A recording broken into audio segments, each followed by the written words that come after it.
Wholesaling Lease Options Marketing Mastermind. Hello, good morning everybody. Gil here and welcome to our morning session. If you can see the screen clearly and if my audio and video is coming out loud and clear, please go ahead and confirm in the GoToWebinar control panel. A big good morning to everyone. Hope you guys had a fantastic weekend. We got a couple of questions coming in from last week's training session, so I'm going to cover some of those here this morning. Last week we covered in detail Facebook marketing. Okay, and so the replays are in the section of the website categorized and marked replays. Based on some of the feedback we've gotten, of course, we do take that into account. So we're trying to make the site a lot more user-friendly and intuitive. Now, in order to access the replays, just a quick walkthrough here for you guys. Just place your mouse over the replay section and there's a drop-down menu that pops up. Okay, and you're going to want to go ahead and click on replays in order to get access to the replays web page. Okay, so once again, just place your mouse over replays so that you can access the replay section. If you click on replays, it will take you to the resources. And if in case you do click on that by accident, there are live links on here that says replays, which you can go ahead and click, or click here to access the replays web page. All right, so I want to make sure that's clear with you guys and where you can find it. We are in the process of moving all of the older training sessions and webinar replays onto the new website.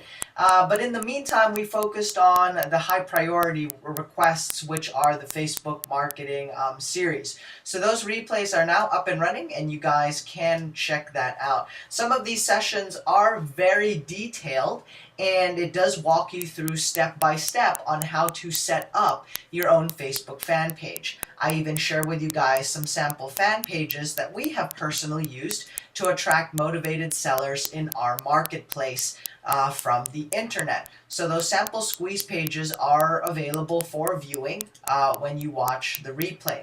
This right here is a sample of some of those replays just in case if you guys haven't already checked it out. We'll share that live with you here on the session.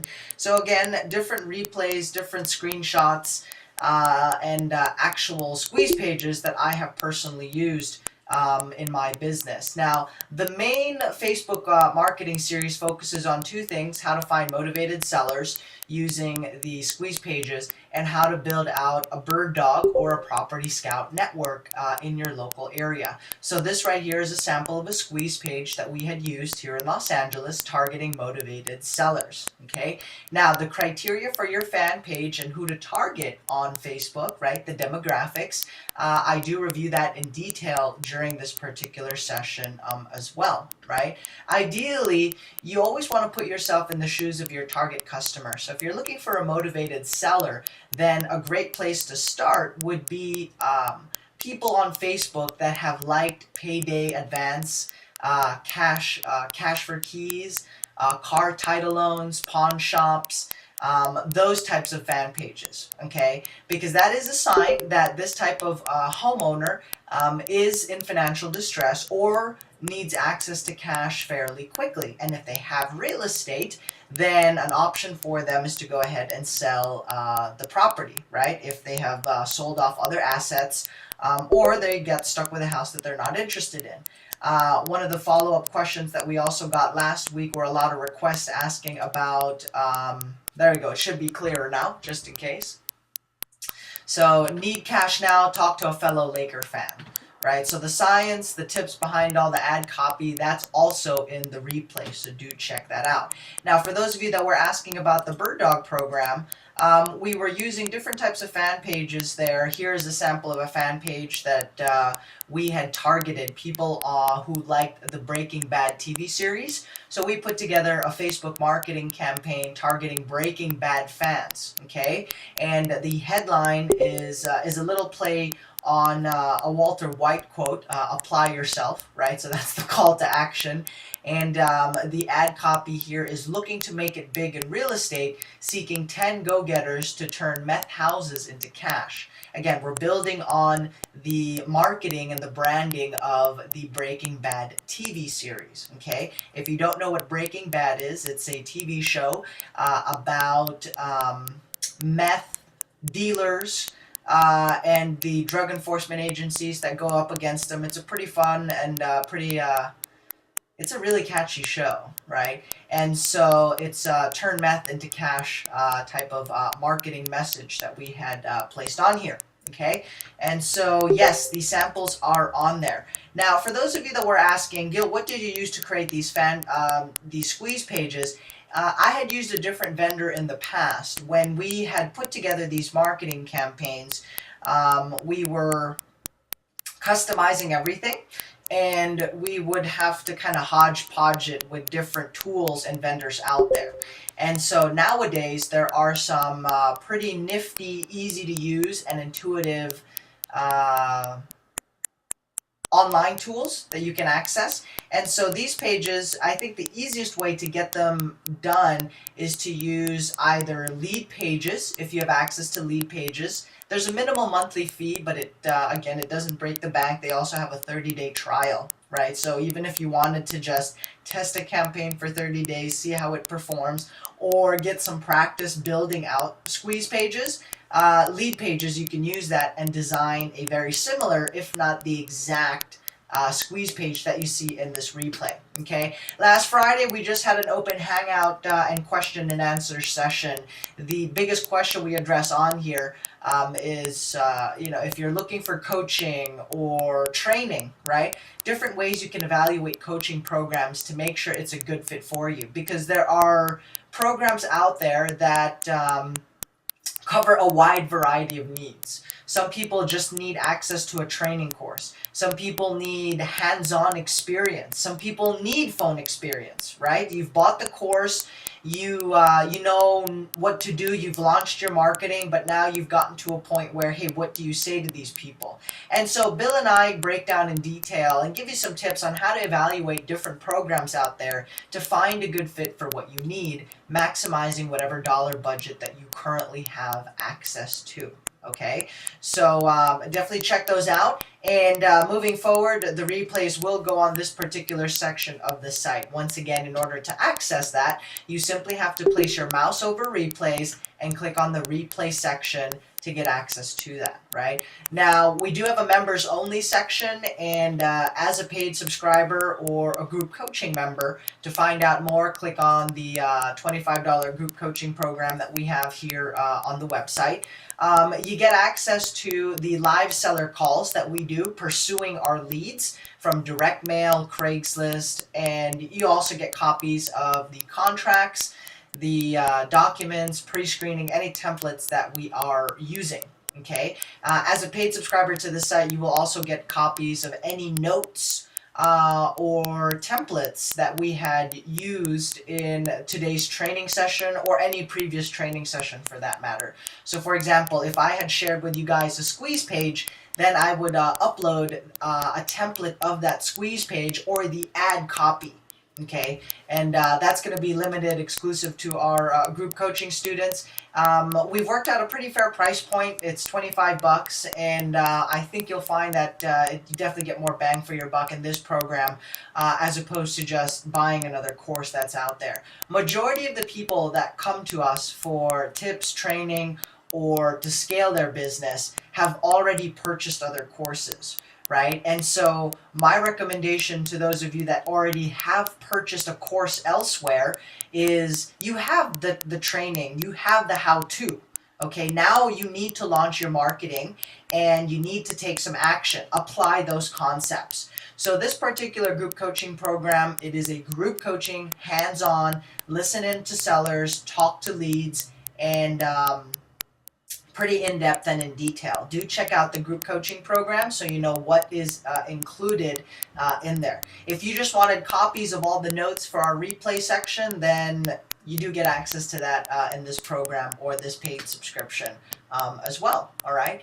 I do see some familiar faces and some new ones. Welcome if you are just joining us live on this session. I was hoping Broker Julio could join us. We sent him a... We do Broker Julio's marketing. He closed on a wholesale transaction recently, and we'll have him break down the details of how that transaction went down this week for this week's case study and for actual members doing deals. This is marketing that we are doing on his behalf, sourcing wholesaling transactions for his business. While we get some mic tests here for the group, once again, we do have a mystery panelist, and it always says waiting for name. So if you can type in your name in the chat line, letting me know who exactly you are so that we can update the settings. Otherwise, our moderator who's on this session is going to boot you from the session because it screws up the settings when it says waiting for name. So if you could type in who you are and the email address you're logged in from. Weather's good. We have our regular panelists on here, but we're not quite sure who that panelist is. Prospecting, so, doing drive-by stuff is such a good day. I started driving neighborhoods and picked up some leads that way. Otherwise, our other moderator will boot you. I'm looking at the chat messages on there. While we wait for some of the confirmations and other questions to come in, Bill, how are you doing on your What I do is there's certain areas of towns, of course, I've designated over the years. Fantastic. And especially when I'm going to Staples or something like that, when I'm on that end of town, there's a certain area of town that's really good for investment properties. And it's called Where's My Garden. So I was just driving through there and I noticed a for rent sign. So I'll be calling them today, and as a possible lease option lead. So, anytime you're driving the neighborhoods and you see properties for rent, write down the property address and the number on the sign. This was obviously an owner, it wasn't a realtor. Go ahead and write down that number and give them a call and see if they might be interested in, rather than just renting the property, renting it to somebody that wanted to buy it. So it's always a good shot. Or if you do quick turn leasing in your market, then you could also utilize that as a quick turn lease lead and possibly work out a deal with that owner if you bring a qualified tenant that they'll pay you a quick turn leasing fee.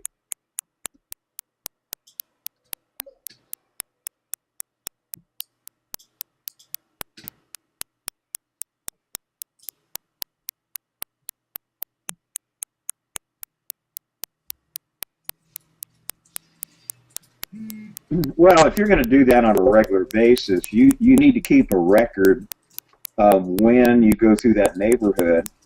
Maybe you want to get Microsoft Streets and Maps, or if you're really your budget's strapped. When you're driving just for get dollars, a road map what are a couple of good pointers and really tips good road that map you can, and make copies of those areas so that you get all the streets. What do you look for, and then make a note in a notebook or something like that that you keep track of when you went through that neighborhood. Because if you're driving for dollars regularly, you want to know when the last time you went through that particular neighborhood. Generally you want to go through there at least twice a month if that's going to be one of your driving for dollars areas. If it's a really hot area, you might want to go through there once a week. Or in the selling season like now, you're going to get a lot of people, buy owners and for rents popping up on a regular basis. So during the selling season, you might want to go through there maybe once a week. So that's the first thing. Number two, always make sure that you have a pad, in your car, that you take notes on. So, I regularly keep big yellow pads, in the car to make sure, anytime I see any kind of a sign or a property that looks like it's abandoned. So what I'm looking for, Gil, when I'm driving the neighborhoods, I'm looking for realtor signs. I'm looking for sale by owner signs. I'm looking for rent signs. And I'm also looking for properties that look abandoned. That's obvious. The grass is growing high. It's just unattended. It's pretty easy to tell. Write down the addresses of the properties that are unabandoned as well. And that's when your, skip tracing services might come into play if you can't find the owner any other way. In our market, we can look up and find out who the owner is, get their name and their last known address, and then take it from there. So those are the things that you're looking for. Sometimes also, if you want to get real bold, sometimes if the property is vacant or unattended, you can tap on the doors of the neighbors on each side or across the street, and a lot of times the neighbors will know who owns that property and where they relocated, what their name is, and things like that. So sometimes, nosy neighbors can give you some good information as well. Back to you.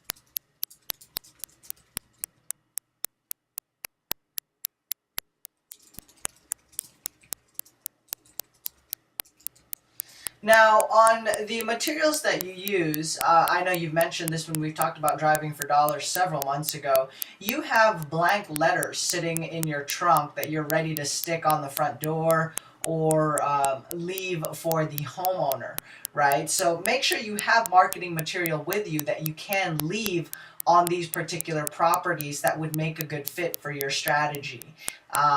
If you don't have letters, then you can purchase flyers, right? You can photocopy them at a local FedEx or Kinko's, create those in volume.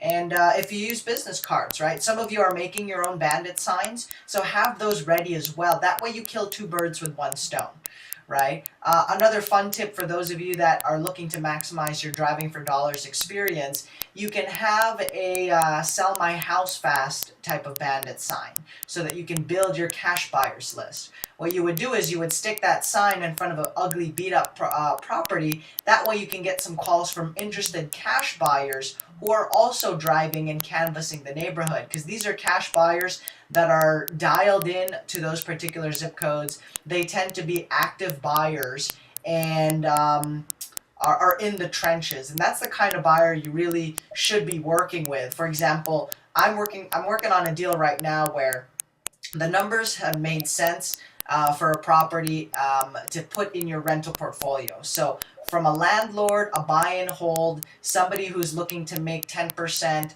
a cap rate here in Southern California on a single family home, it's met all those factors and criteria. And so a seasoned landlord or a buy and hold investor would have already said yes to this deal, right, in the very first week. So the buyer that we're dealing with right now, unfortunately, is not a seasoned landlord, right? And so instead of being able to close this deal in a week, and I say in a week because the deal that that we wholesaled or sent over to broker Julio, it took about a week to close that. We had a buyer, they liked it, sent them the reports, went great. We were dealing with a seasoned buyer, right? I think the wholesaling fee on that came a little bit over $8,000, and we had paid another property scout about $4,000 on that. So the company made like $4,000, not too bad, right? And so that's on deal number one when you're dealing with a good cash buyer or a landlord, the ideal buyer. Deal number two, we're dealing with a newbie landlord, wannabe real estate investor, and it's been about a month. And as much as we want to help this guy and work with him, you know, everybody involved in the deal has kind of gotten to a point where, look, man, we've sent you everything you need. We've ordered additional reports and quotes upon third-party quotes, and everybody's now confused. We don't know what you want to do. And so instead of you ending in that position, moral of the story is deal with some legit and good buyers that fit your particular strategy. And the kind of cash buyer that I mean, you could do that. Sometimes it's pretty obvious that the property is vacant or there's nobody there. Okay. So what to you know, look the for? other thing I do when I'm driving for dollars homemade is, handwritten signage, again, if you're working or stock on signage that you can find at Home a Depot, tight budget, or you houses just are boarded up, simply or haven't got this landscaping that done, has been neglected. So one of the front things you yard can is do starting is to go look down like to Staples Jurassic or Park. Office Depot and get Take their note biggest of those post-it addresses. notes that they Now have. somebody here is asking, You know, do the you knock blank on the kind? front door or try to introduce And yourself? sit down before you go driving for dollars, you know, and maximize your time, exceptionally useful, on the and some great big neighbors post-it can notes, work right? against you. You know, have cash It all want just property comes down to now. the way you I am a approach these cash people buyer and looking the for a questions you property in ask. this Do you knock neighborhood on the in front the door next trying to 30 get the days. homeowner? We'll close quickly. You know, please call now, and then, you know, put, you know, Bill and Karen and your phone number. And, you know, make some of those up. It won't take you that long. You could make up 10 or 20 of them, you know, before you go out. And when you see a vacant house, you know, jump out of the car and stick that post-it note, you know, on the front door. Stick it on the glass and the metal. Don't put it on the door itself, because sometimes, you know, post-it notes or Scotch tape will pull the paint off when you remove it. And so, you know, sometimes, you know, that's a real good way to go. You can do letters as well. That's a little bit more sophisticated by putting them in the, you know, your printer and, you know, printing them up on yellow paper with red ink and then filling it in. You know, you can do that as well. But the blank post-it notes are the easiest way to go. And, you know, it'll get people's attention. So that's one way to do it. Anyway, back to you.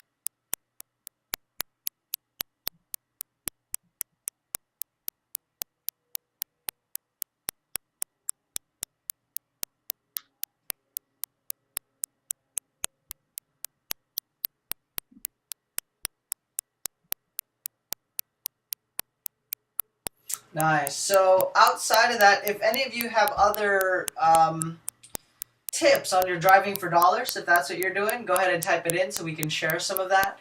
I would be okay knocking on the front door and ringing the doorbell to introduce myself or meet the homeowner. If you're already out in the field and if you've been driving around for quite a while already and you're already there in front of the house, if that homeowner is inside, then you can save yourself a whole lot of waiting and idle time by just connecting right there on the spot. Now, if you've never done that before, you got to start somewhere, okay? And do listen in on some of the live conversations that we have with our sellers. So again, you know what to ask, how to ask it, okay? Other questions that's popping up on these Facebook fan pages. The maximum, if you're just starting out, I only recommend trying $5 per day. Just track your performance and how your campaigns are doing. Set a limit of $5 per day. And to answer your question, yes, I actually do a sample walkthrough on how to set up your fan page or a paid marketing campaign rather, and a fan page, right? Because you need to have a fan page, then you need to pay for some ads to drive people to that fan page, and then from there you're going to direct them to your squeeze page. So that training you will find in these videos. That is correct. On the YouTube marketing series, if you missed our YouTube series, it's okay. We are bringing them over in the replay section, and we'll have that available for everybody. Right. So in the meantime, if you are just joining us, right, and let's say, because a number of you have not even purchased a single course in real estate. You are literally, you just found us on our Facebook marketing, or there was a link that we had advertised and maybe placed an ad on a real estate website or a newsletter. Then the best place for you to start is to go to the portion of the website that says Start Here 101. Okay, and this has a video series that Bill and I had put together, which breaks down the entire wholesaling operation and process. Steps A through Z, 1 through 10, the whole process in great detail. Okay, so you don't have to go buy another course out there. I mean, you're more than welcome to. You can buy and shop around for as many courses as you'd like, but please keep in mind at the end of the day, you need to take action and apply those concepts and principles. And so if you don't know where to start, go to Start Here 101, and the entire wholesaling process and creative financing, we also talk some of those strategies here. It's all in here. And just follow the videos in the numbered sequence. So if video 1 is there, start with video 1, and then work your way down the list 2, 3, 4, 5, and 6, right? They are arranged in a sequence so that it makes sense. You don't want to jump into step 5 if you don't know what step 1 through 4 is. Okay, Mr. David Doyle, thank you for joining us on this session. Did you get my email to process your order for direct mail? Do let me know if you've gotten that, so that I'm actually ordering more mail this week. And so if anybody needs to bundle in or get their direct mail orders in, now would be the perfect time to get your email sent in and let me know so that you guys can jump in on that order and get the volume discount. Looks like we have people from Illinois. Fantastic. Welcome. And Miss Tony, great to see Transhome live on this session. How is everything going? And send me some feedback. If it's business as usual, taking care of business, operations are flowing smoothly, let me know. That way we know we don't have any open items there for you. I know you are transitioning from one account into another right now, moving your business and all of the workflows. So hope everything is going nice and smoothly over there, right? Okay, anything else? Any other questions that had popped up? Yes, just start with the 101 video series, right? You don't need to log in anywhere. It's placed on the main site on the welcome page of the website, and you'll be able to see it. These replays you can share via social media. You're absolutely welcome to share these video replays and these training sessions with your virtual assistants, your accountability partners, or maybe you know of somebody that's out there struggling and could use that particular content to help their business. by all means, go ahead and share it using the social media accounts. Excellent. So business as usual. Do let me know when you guys are free so that we can review some of those critical points and items. Gil O says, went door knocking out with the team this week. Nice. Nice. We followed Bill's advice on asking for referrals, right? Because not every person you talk to is interested in selling. You might even come across some tenants of a property. So, they can't make a decision on that particular home, but they may know of somebody who is in financial distress and could use the expertise or a shoulder to cry on and some assistance with the property, right?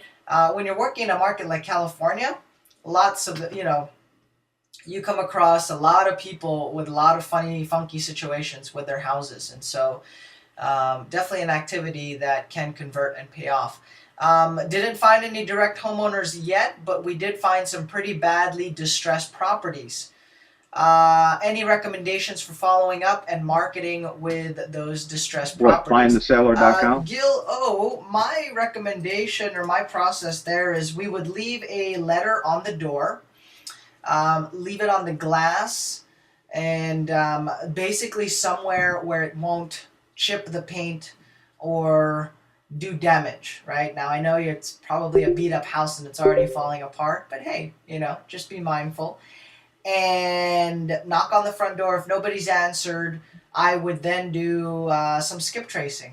Google search the address to see what kind of records you will find online. Skip trace them using people finders or a skip tracing tool. I believe you can also Bill, what's that skip tracing website or vendor that you've talked before? Have you mentioned? Findtheseller.com. Check out findtheseller.com to see if you can get the homeowner that way. And for you guys, since you're very hands-on, you're in the trenches, you guys actually go out and have a face-to-face component to your business. See if you could look them up in the local county recorder's office and what kind of records you can dig up that way for the owner as well.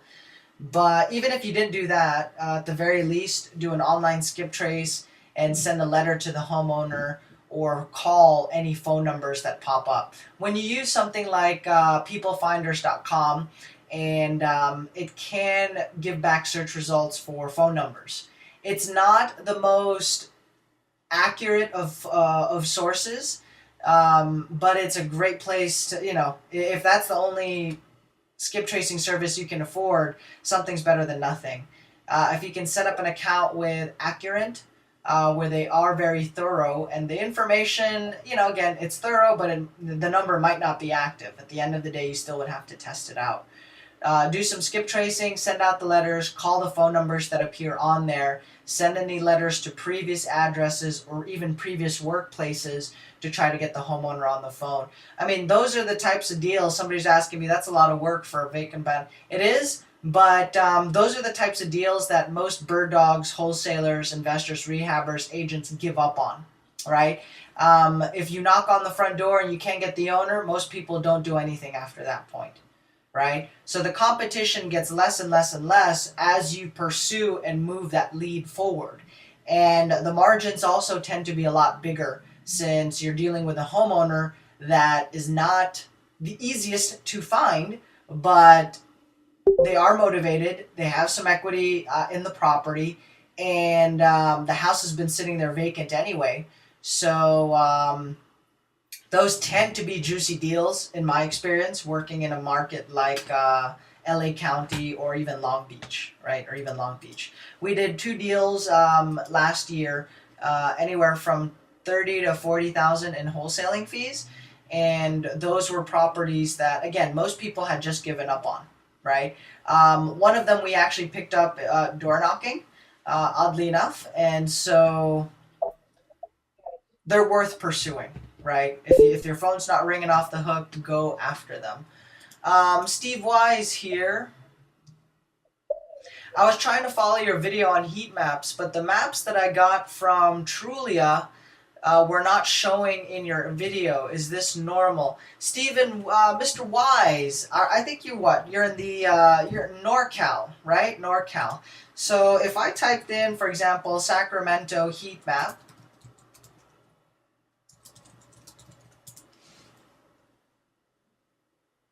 okay, you notice on here, you want to look at Trulia.com result, and it says on their heat map, right? So this is just a quick walkthrough right here. The video goes into a whole lot more detail. But I'm now looking at a heat map of Sacramento County. And I can proceed to organize or filter the data based on what I'm looking to do, right? So right off the bat, let's go with median sales price, right? We're looking at sales prices.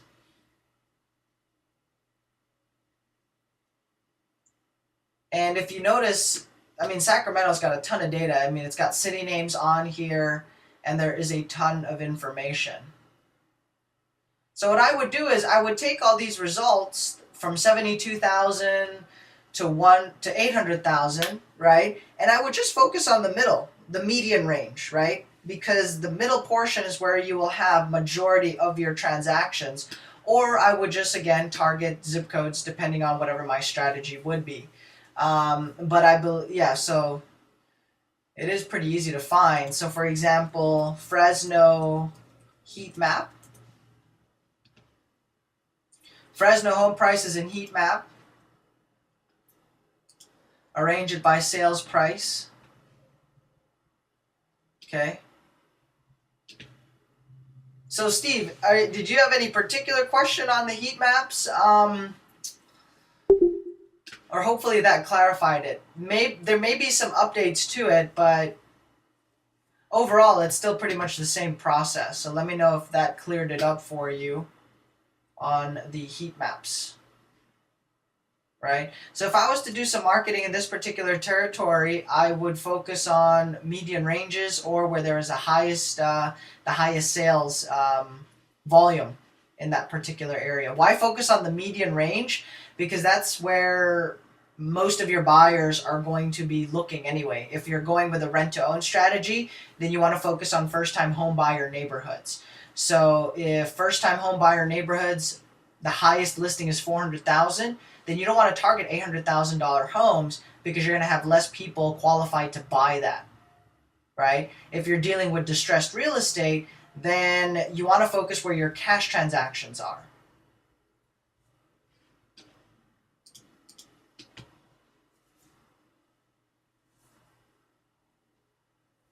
Right? So for example, if I clicked on Hoover, right? Fresno neighborhoods. If I clicked on the I was just saying, you know, if your typical strategy for buying a property at a discount, you know, you find a distressed property, you make an offer to the seller to buy it at a discount, if you, another good way to do this, that's a really good suggestion, and they're just not interested in doing that because of the discount they have to pay.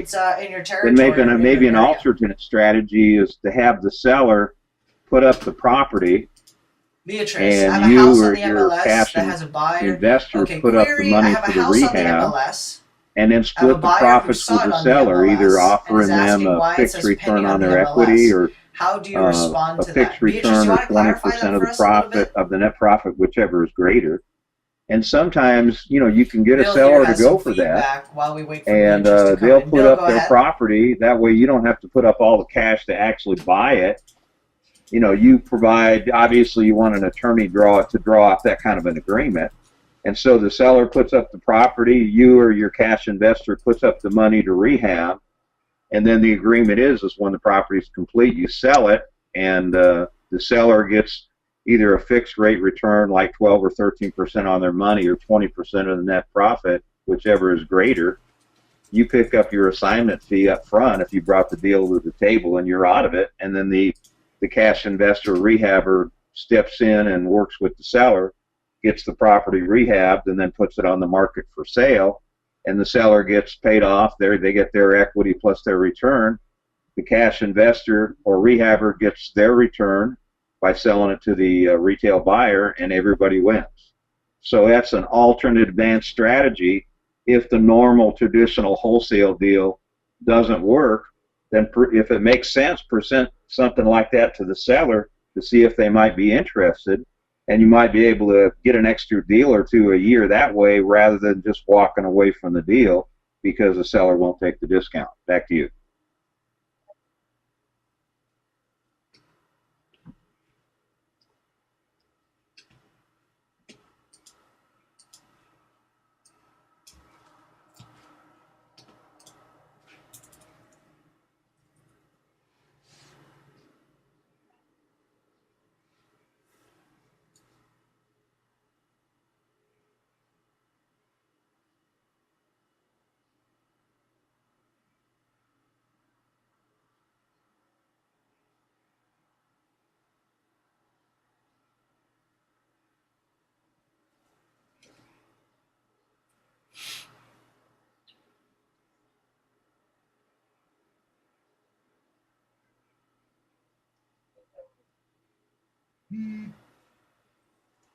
Yeah, it's funny you mentioned that, because that's one thing we're having to offer now. And for me, I hesitate to mark a lead dead, especially if we haven't met with the homeowner face to face. So if it's a lot of phone interaction, then I mean, I really try to milk every homeowner, every phone call that comes in through the door, just because it's such a competitive marketplace. And so we're actually trying that, Bill, where if a homeowner doesn't seem interested, we'll throw that out there. Hey, why don't we just partner with you, provide all the money, do all the work in the rehab, split the profits.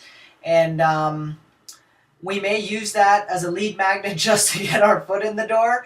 But if the owner takes us up on it, we're hoping they do, because that could mean an extra handful of deals at the end of the year. And we don't have to worry about buying the property at that point, right? It's the homeowner that's what they bring to the table, the property, and so just work out a fair split. Broker Julio has about 3 prospects right now where that offer or that proposal is on the table. Hey, why don't we just partner with you on the deal? It sounds like you want to get top dollar. Hey, Gil. And the only way we can just get one top other dollar thought. for this property, I mean, what you're essentially doing with the seller, so we had a homeowner last is you're week asking them to be your private investor. And it's worth So rather than going find another Unfortunately, cash investor that's going to put money into the property and pay for the purchase and the fix-up, you're essentially asking the seller to do the same thing. So hopefully that So works the out. seller is actually your private investor, there are just some because people that no matter they're what you willing to say, leave how their you say equity it, in the they property will always say no, for and a they will fixed not be return on interested their in doing equity business with you. as Don't part take of it the deal when the personally. property's sold. That's just the state So of it's really mind a and much the better deal, and I situation agree that with they you. are- I that mean, they're in, we've done right? that. We closed a lot of Beatrice, deals so, back in the thank you 80s and for early clarifying that 90s situation using there. that Let's see if we concept can, in transition here over California to that. because the market was so competitive. And people, just sellers thought, Yes, go always ahead. think that their property especially in California, they always think their property is worth so much more than it actually is. And so, they figure they can always do better by, doing a deal on their own. So what I'd recommend everybody is on HGTV, watch the Property Brothers in their buying and selling show. And the concept of the show is they go to a seller, both as investors and realtors, and they go to the seller and say, hey, what do you think your property's going to sell for? And they say, well, we can get $450 all day. And, the Property Brothers say, well, unfortunately, that's not the case. The best you're going to be able to do in its current condition is $399. And, of course, they get all upset and everything. And so, but they say, we have a plan for you. If you're willing to spend $12,000, we're going to go in and, fix the kitchen and the living room and restage the whole house, usually the kitchen, the master bedroom, the master bath, and the living room areas. They completely redo those and restage them all. And then the property, they have the open house and the property sells. That's the thing of the show. But the concept is you're going to go ahead and take a property that just doesn't show well. And maybe you don't have to put $50,000 or $60,000 in the property. Maybe what it really needs is maybe about $10,000 or $15,000, and it just all the seller stuff needs to get out of there, and you need to restage the property in order to get top dollar and clean it up and do whatever the minimum is necessary to be done. And then you can turn around and probably pick up, you know, $20,000 or $30,000 in profit and double your money just by doing that. And they usually get it done in about 10 days. So, you know, you could have a heavy fixer-upper, but you also could have, you know, a light cosmetic fixer. And this would be a great deal if you happen to be a realtor like Broker Julio, where you could go in and put the money up to have it fixed up, get top dollar, get your money back plus a nice return on it, plus pick up a 6% listing commission by putting the property on the market, getting it sold quickly, and getting the seller, you know, close to a retail price and moving them on. So if I was a realtor in California on select properties, I'd be actually offering to put up the money to fix it up in return for, you know, them allowing me to collect a commission on it, as well as a good return on the money that I put up to get the property fixed. So those are all some ideas that you can use when you're dealing in a very competitive market. Back to you.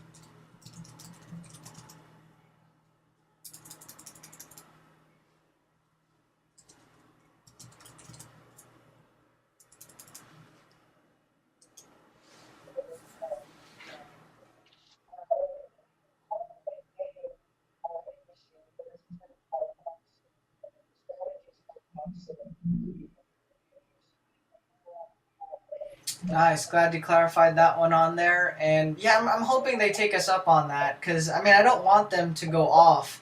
And because, I mean, really, in LA, San Diego, these are kinds of markets. San Diego, you can do 100% virtually, by the way. I mean, you can, really. It's ridiculous how easy it is to wholesale deals there.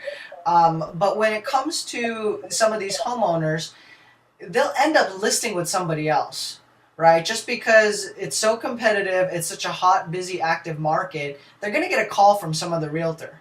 And so just the whole, I don't know if you guys have heard of this term, but in the love and dating industry, there is a term called proximity, right? The strategy is called proximity, where if you're pursuing a lady friend or a guy, whoever you're pursuing, just being around that person 24/7, right? Over time, scientists and reports have shown that just being around that person creates, they end up falling in love with you for whatever reason, or they end up liking you more. And, you know, of course, you're trying to win them over, but having that close proximity to them puts them over the scale, and they end up falling in love and being your significant other. Right? So the same works in real estate based on what we've seen.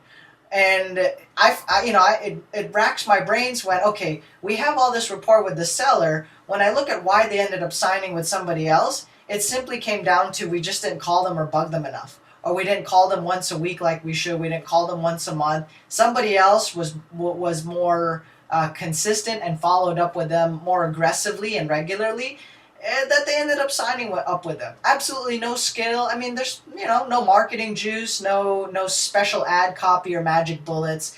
It's just because of proximity. They followed up multiple times on a regular basis, and they pretty much wore them out. Another analogy to help make this clear or kind of explain this concept to you guys are car salesmen, right?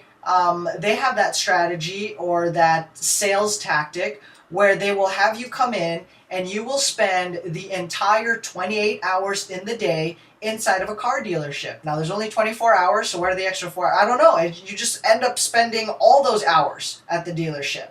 And so you're sitting at that table, and they wear down the prospect to the point where, like, look, I don't care. Whatever, you know, just tell me where to sign. I don't give, you know, whatever the interest, just throw in whatever features. Well, no, you don't want to put the money up front. Let me sign. You want to go ahead and right? So I don't cut a necessarily deal agree with with that them type as of to what practice, you're going to but do there's and some what good they're going things to we can do. learn from that, or And things it's all that we going to can apply be, to the way we do business, and that is consistent follow-up. And now we're it's all using going that to little determine it pitch or on, that, the that sale of the offer property. where, hey, you know So what, once, bring the house to the your table, goal is to sell let the us fix it property up, and to we a all make some retail money, buyer in right? those And you get instances, maximum and top because dollar. you're going to, Tony here has a nice looking to get follow-up top dollar question. there.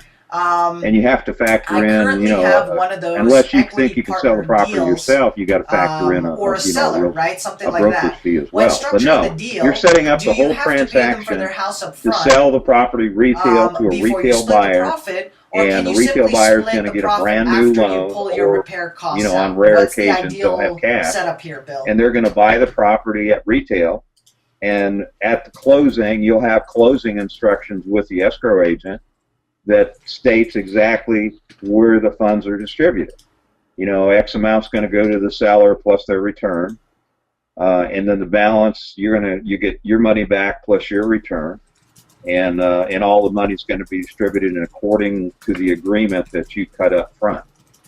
So that's the way it's going to work.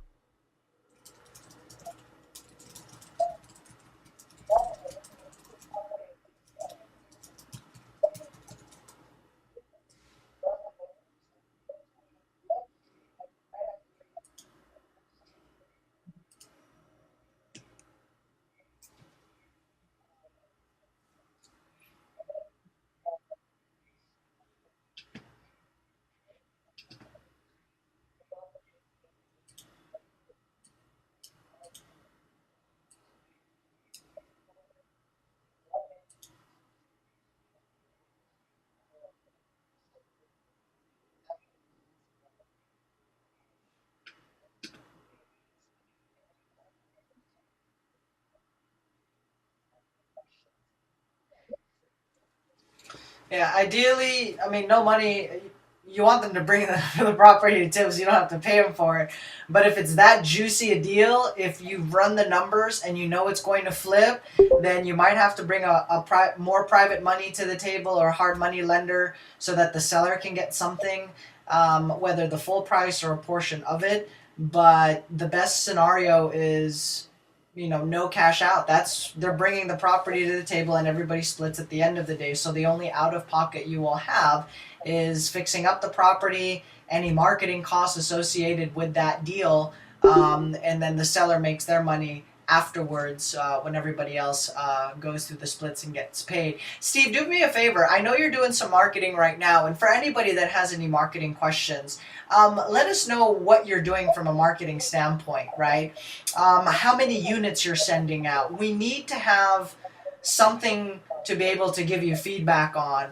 Like, for example, if you say, I'm doing 1 million letters in Los Angeles County and I'm not seeing any results, then that gives us some numbers to work with, right? I would say for 1 million letters a month, you should be doing about 1,000 deals, some crazy number. Your phone's probably not off the hook, right? But we need to have actual numbers. How many letters you're sending out. For example, I talked to an investor last week, and this was a funny one. I've been cold calling on Craigslist, and I haven't made any success. And I was thinking, man, this is a new person calling on Craigslist, cold calling. This sounds like somebody I'd like to work with, somebody that is that has what it takes to be successful. So I asked him, so how long have you been calling on Craigslist? Oh, well, I spent about 30 minutes on Monday last week, and I haven't got any motivated sellers. Craigslist doesn't work. And then right then and there, everything came crashing down, and I was like, well, I don't, you haven't spent enough time calling motivated sellers or calling on Craigslist leads. It's like, I planted a tomato plant yesterday. I don't have any tomatoes today. These seeds are bad. Tomato planting doesn't work. It's a fallacy, right? It's a big scam. I mean, realistically, there is some time involved, an incubation period, and that goes the same with your marketing campaign. So for anybody that has any marketing questions, let us know what you're doing so that we can tweak it. Steve, you're in a very interesting situation because I think you're looking to wholesale in that particular territory, and I am actually a buyer in that area. And so please have a conversation with Mr. Steve Clutch, who handles the group coaching and the live leads calls, okay? Because you're in a territory that we're actively looking to buy deals, we can help you with your marketing and tweak and move some of these things around.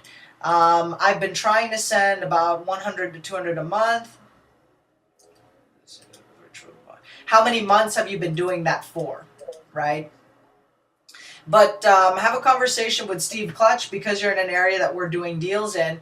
We may be able to modify your marketing, tell you what lists to send to, give you some lists to market to, or call some of the leads that we are cutting in that particular area or territory. We have Steve live on the session here, and I'm going to send you his best can be reached contact number. All right. And, okay, Beatrice, I think Beatrice had a question on here. I have a seller under contract, okay? And she saw it on, a buyer has seen it on the MLS and is asking, why is it pending on the MLS? So it's somewhat of an objection. I think the situation here is you have a property on the MLS that you placed under contract, opened escrow, and put it in pending status. Now you have a buyer that has seen it on the MLS. Well, it depends on who the buyer is. It could be a harmless question. Is the buyer an investor? Is the buyer a retail buyer? Investor, a landlord, somebody that buys deals off of wholesalers, that should not be a problem. They already know how the game works and how the game is played, and so they will respect the chain of authority and the work that you had put in to lock that property up. Even though they have access to the MLS, they missed on that deal. And because a wholesaler had structured a good deal where the numbers work, they will honor that agreement and respect that process and pay you for it. If you're dealing with a buyer who is new to real estate, they're probably going to try to nitpick that, and they may try to go around you. Bill, what are ways that you address that objection, or how do you I've respond actually had to that happen on several occasions, to be able to move and your the buyer answer is forward? simple. I asked them, are you folks in a position to get a brand new loan and close in the next 30 to 45 days, or are you in a position to write a check for cash for the property? Beatrice, you have That's a mic? the first question I ask them. And they go, well, no, Okay, we're not in a position to do that. If we could, we'd be this buying is a property a rent-to-own or I a said, lease-option exactly. buyer. So I said, right? there's always two prices property on under every contract property. on the MLS, I said there's a that's what cash they're going to price say. They're going to say, or hey, cash to new loan I saw price, the homeowner's ad and there's a term his price. ad for sale And by so owner if you're not in a is like position to buy the cheaper. property today and So close within the next why are 30 we to 45 paying, days, why is your and price you're and asking a rent-to-own price seller much to higher, essentially finance Mr. you Investor? for How the do you next answer that 2 one, to Bill? 3 years, then you're asking a seller to wait for their money. And in order for a seller to be willing to do that in the market as competitive as it is today, they want a premium on their price for waiting for their money. And so that's the reason. I said, so if you can buy it for cash today, we can do a lot better on the price. But if you want to do a rent to own and have a seller wait 2 or 3 years for their money, then we're going to charge your premium price on the property, and the price to you on a rent to own is this. That makes sense, doesn't it? And they always say yes. Usually that ends it, and they don't, they understand, why that is, and they understand they can't buy today, and so they have to pay a premium in order to be able to do that, just like they have to do on insurance and credit cards and every other thing involving some sort of financing.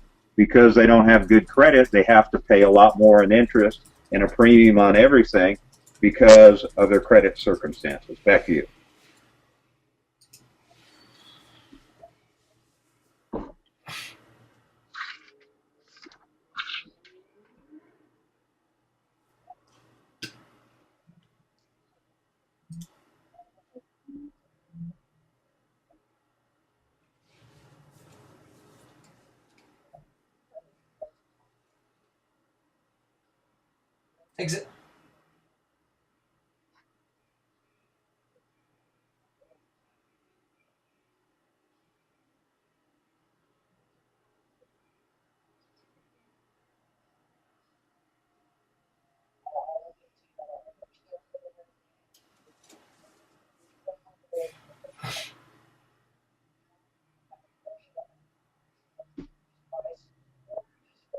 Nice. And so I'll go through a similar pitch or a similar explanation, Beatrice, and then I'll leave or end my conversation with, at the end of the day, as a tenant buyer, right? Our goal is to allow tenant buyers to transition into a property as soon as possible, making sure that credit repair is involved, a mortgage broker is involved, and whether or not you go with a recommended vendor or somebody that we've done business with, or you're working with somebody, as long as there's, there is somebody involved in the deal to help you transition into home ownership, right? And really, at the end of the day, Bill, I know you and your family are looking to, are first-time home buyers looking to move into your dream home. Would you rather move into that dream home right now and have a portion of that money go towards the purchase price, or just rent again for another year, 2, 3 years, and all of that go down the drain? I mean, what makes better sense to you? What are you and your family really looking to do here? Right? So again, it puts it into perspective, and that's really what happens. Because when you rent, 100% of that is going to go down the drain. It just, you're not going. There's no ownership. There's no transitioning into home ownership. None of that stuff, right? So put that into perspective. Get comfortable explaining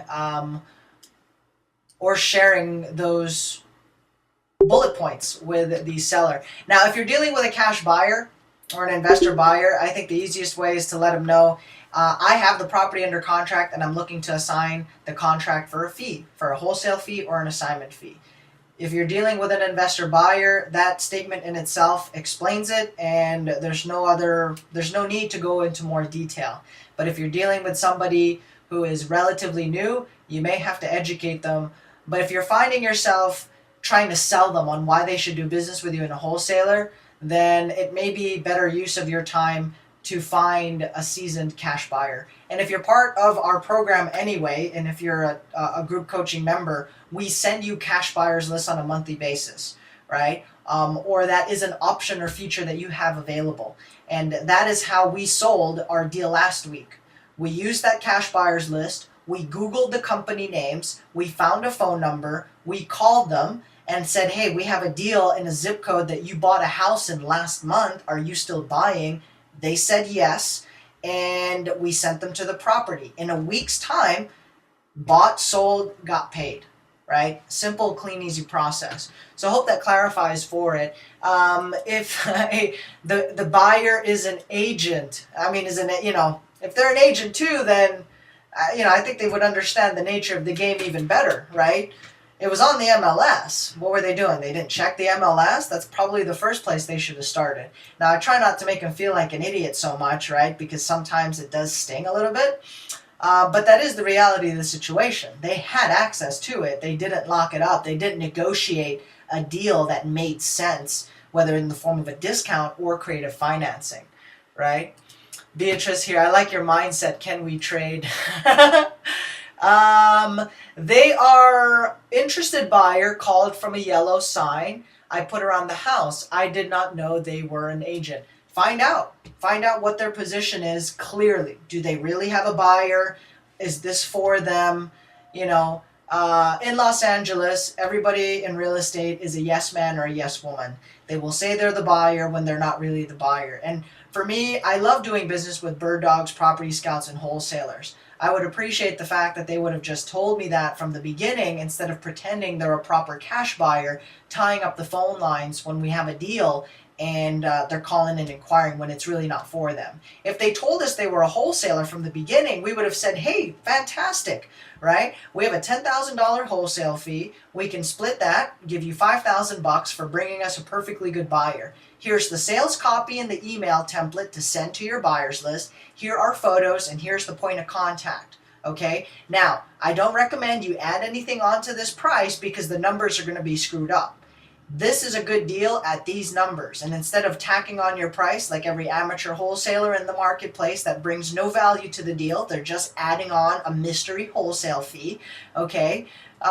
We prefer that you maximize the existing fee that we had built in. It's $10,000 and we can split that 50-50.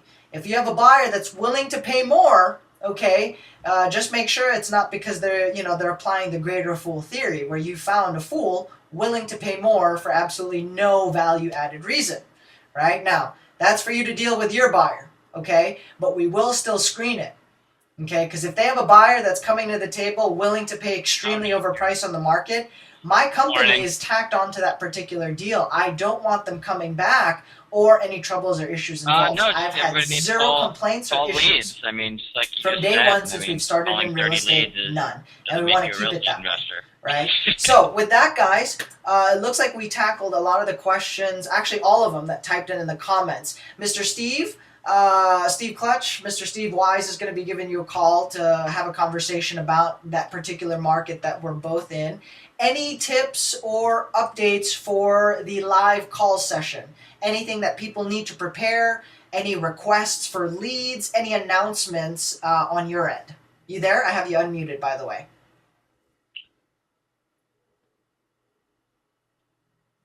Maybe he's on the phone in transit. I'll keep you unmuted. Okay, there you go. Good morning. Good morning. Any updates for the group call sessions?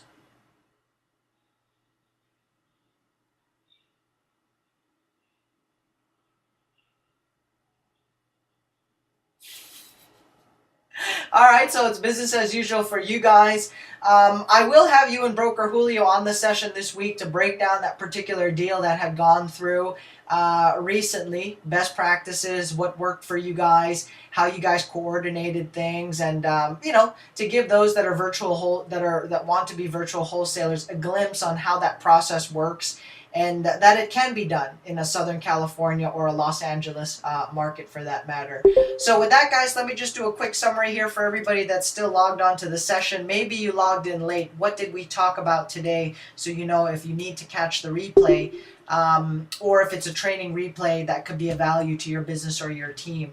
I did review where to find the replays on our main website. Okay, I shared that with you guys. Replays will be uploaded within 24 hours. Today's schedule is looking pretty light, so you can expect today's replay to go up within the next, within the business day.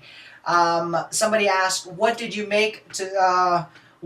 use to make those squeeze pages for your Facebook marketing? I answered that.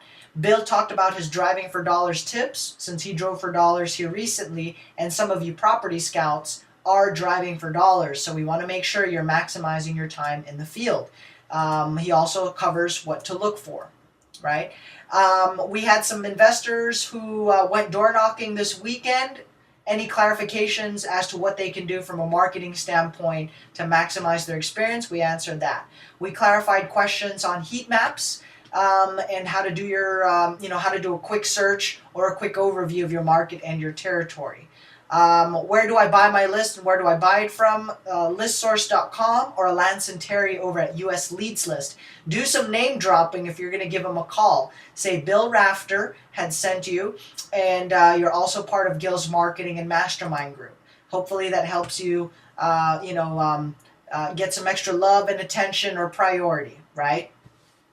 One of our members here has a scenario where they have a homeowner willing to put up the property and partner with them on a deal. How to address that situation.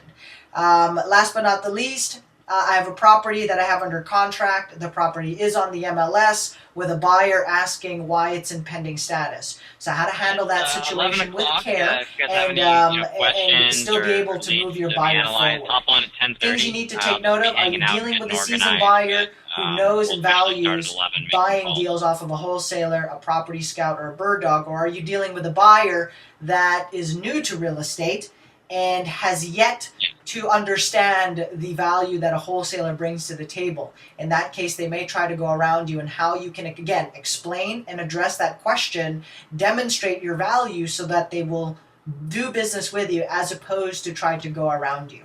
Okay? Nice session. Thank you. Most welcome, Beatrice. Glad you checked it out.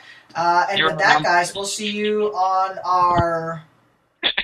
What time is the calling session today, Steve? What time are you calling leads? Is it 11 o'clock today?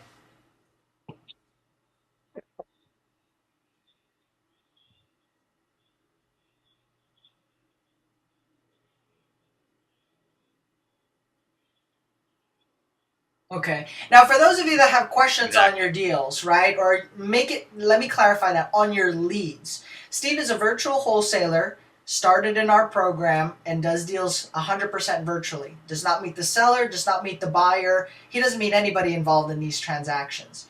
So when he says bring your questions to the table about your leads, it's not so much on reviewing the numbers per se, but rather, is this a lead worth moving forward? right? So basically, zero numbers. For any numbers and deal analysis, you need to bring it on the 9 a.m. session. Steve doesn't do any analysis on his. He focused solely on one thing and processing leads. Do you spend more time with this person? How often should you call them back? Is this person motivated or not motivated? Okay. And for those of you that are just getting started, that is really what you need to be focusing on, because you've bought the course. Or yeah, I am. if you didn't buy a course, Actually, you have access to our one-on-one video series. This is based on when I generated $140,000 in a 90-day period over 8 contracts wholesaling in Los Angeles County. Okay, so watch that video series. So now that you know a little bit about wholesaling, you're going to spend some marketing, or you're going to start calling on leads. Okay, and at that point, you're going to wonder, what does a motivated seller sound like? What are the objections? What do I say? How to say? That is where Steve's group coaching comes into play. All right, so that he can show you or help get you to that point of understanding what is a motivated seller, who they really are, and how to prioritize and manage your leads. Steve, you're using Excel and Podio as your CRM tools, yes?